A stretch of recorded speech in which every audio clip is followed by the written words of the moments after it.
সবাইকে সংবাদ এক নজরে স্বাগত। সঙ্গে আছি আমি বুশরাত জাহানিমা।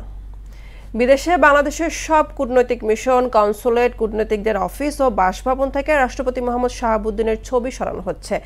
জানা গেছে, ছবি সরানোর বিষয়ে কোনো আনুষ্ঠানিক চিঠি বা ইমেল দেওয়া হয়নি। টেলিফোনে অঞ্চলভিত্তিক কয়েকজন রাষ্ট্রদূত ও হাই কমিশনারকে বিষয়টি জানিয়ে দিয়েছে পররাষ্ট্র মন্ত্রণালয়। মানবতাবিরোধী অপরাধ মামলায় শেখ হাসিনা, আসাদুজ্জামান খান কামাল ও চৌধুরী আব্দুল্লাল মামুনের বিরুদ্ধে ফের সাক্ষ্য গ্রহণ। আজ সকালে ট্রাইব্যুনালে আনা হয়েছে সাবেক আইজিপি চৌধুরী আব্দুল্লাল মামুনকে। এছাড়া যাত্রাবাড়ি, মোহাম্মদপুর, রামপুরা সহ কয়েকটি থানার মামলায় কয়েকজন আসামিকে ট্রাইব্যুনালে হাজির করা হয়েছে। প্রধানমন্ত্রী নির্বাচিত হলে কোনো ব্যক্তি দলীয় প্রধানের পদে থাকতে পারবেন না। 10 বছরের বেশি প্রধানমন্ত্রীর পদে থাকতে পারবেন না কেউ। এসব সুপারিশ উঠে এসেছে জুলাই সনদের খসড়ায়। এছাড়াও সংসদ হবে দ্বিকক্ষ বিশিষ্ট। জাতীয় ঐক্যমত্য কমিশনের তৈরি করা জুলাই জাতীয় সনদ 2025-এর চূড়ান্ত খসড়া রাজনৈতিক দলগুলোর কাছে হস্তান্তর করা হয়েছে।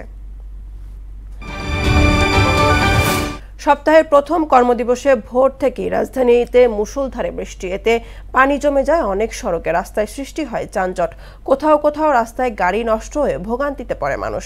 অফিসগামী মানুষ ও পরীক্ষার্থীরা সবচেয়ে বেশি দুর্ভোগে পড়ে।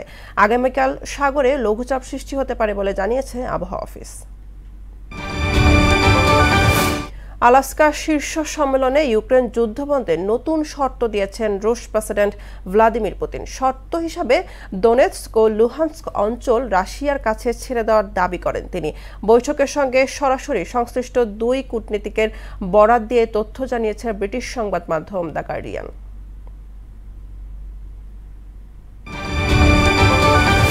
ইসরায়েলি হামলায় গাজায় আরও 70 ফিলিস্তিনি নিহত হয়েছে, আহত হয়েছে 3 শতাধিক।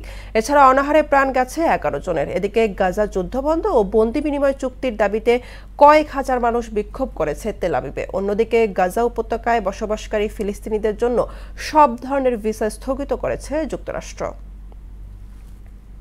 এ ছিল সংবাদ এক নজরে। সবশেষ খবর সবার আগে জানতে মোহনার সাথেই থাকুন। এতক্ষণ সঙ্গে থাকার জন্য ধন্যবাদ সবাইকে।